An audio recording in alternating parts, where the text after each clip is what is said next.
What is up, everybody? Taco Bandit here for another Taco Tuesday. I do have Chad with me today, and we're going to be discussing a little bit about his bed cover. I personally don't have a bed cover. The reason for that is I'm always hauling my bike and other big things that wouldn't really fit under a bed cover, and then when I'm not hauling those things, I don't really have anything in my bed.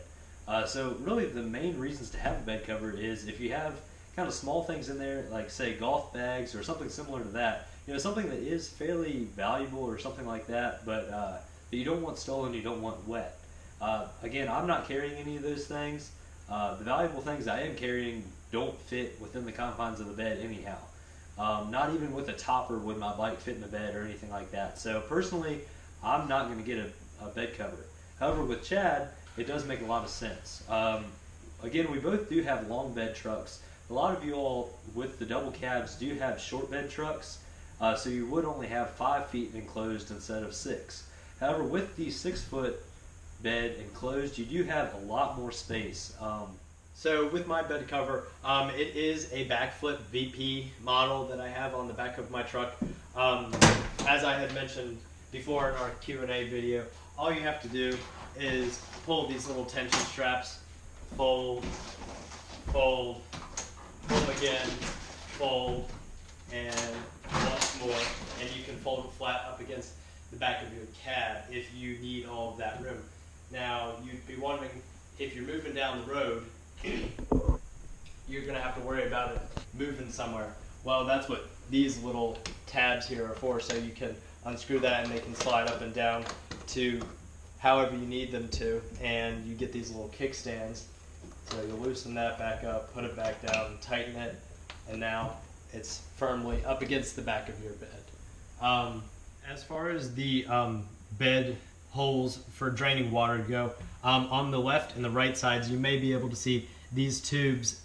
They had to drill bigger holes for the left and right side so that the water could adequately drain through the bed if there was a hard rain on your bed cover, so it can easily drain it out. Also, when putting in the track for this tonneau cover, they had to relocate the bed mounts, and as you can see, there are the little aluminum pieces here that helped relocate it down about an inch. So it is still just as functional as it was before. It is literally the same, just about an inch lower, so your bed cover can fold down without having any problems. Right, so this is your standard tailgate lock that you get with all of the tacos. The only way you can get to the tonneau cover is by having it unlocked and pulling the tailgate, and like I showed you earlier. Now this tonneau cover is not foolproof. The water still can get in sometimes if it's a really hard rain. It's not all the way throughout the bed, it's just on the sides. But it's not going to be perfect, but it is better than a softer tonneau cover because there are metal panels in this. It's soft to the touch, but nobody can cut through it to get to your valuables that you may have in the bed. So in other news this week, Hennessy has released their new Velociraptor. So if you're not familiar with Hennessy or their Velociraptor, Hennessy is a car performance company based out of Texas, and they do all kinds of crazy things with bumping up horsepower and torque numbers and making just some pretty radically designed new vehicles. So for the last generation Raptor, they had what they called the Velociraptor. It was in one episode of Top Gear where they were trying to rescue Hammond from the snowy mountains or something like that, and but basically it's a upped horsepower and torque Raptor with all kinds of crazy aftermarket stuff on it to make it even more of a radical and really cool off-road vehicle. So for the new Raptor, they have also stuck with the same truck and boosted the horsepower numbers to somewhere around 600 or something like that. But they've also made a 6x6 version, very similar to the Mercedes G-Class 6x6 that's pretty rare.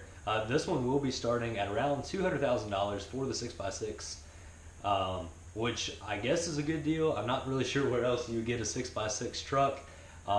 Personally, I would stick with just 4x4. But it is really cool. You know, you have a lot of horsepower. You do have a lot of locking differentials and that sort of thing. Yeah. So, in other Toyota news, the engine that they put in the Tacoma, they have also stuck in the Toyota Sienna, the minivan, and the Toyota Highlander. Their horsepower numbers are up. We don't know if that means that they'll change them in the coming years or not. I mean, for a truck application, it might be a little different. I mean, you know, it always seems that the engine that they put in the Tacoma seems to be a little different than they put in the FJ and the Forerunner of the past generations. So that's a little interesting. Also in Jeep news, Jeep Cherokee, Grand Cherokees have added a Trailhawk package to the lineup for this model year, which is pretty interesting. It's about time a full-size SUV, or well, mid-size rather, gets a dedicated off-road package. So that'll be pretty interesting, and to see how that performs off-road compared to the rest of the Jeep lineup. Right, and really for off-road SUVs, the only direct comparison is really a Forerunner. It seems like most SUVs are going more in the crossover route and not really concerned with off-road ability and more concerned with consumer comfort. And also the GMC all-terrain lineup, or package rather, is going on the heavy duties now. So originally you could only get the all-terrain, kind of a boosted off-road ability, you know, more aggressive tires and that sort of thing on the 1500 Sierra. Now you can get that in the Sierra 2500 heavy-duty truck. So that pretty much wraps up this week's video. If you have any questions, please leave them in the comments below. Please hit the like and subscribe buttons. We would really appreciate that. Thank you all very much for watching. Have a fantastic week, and we'll catch you next time.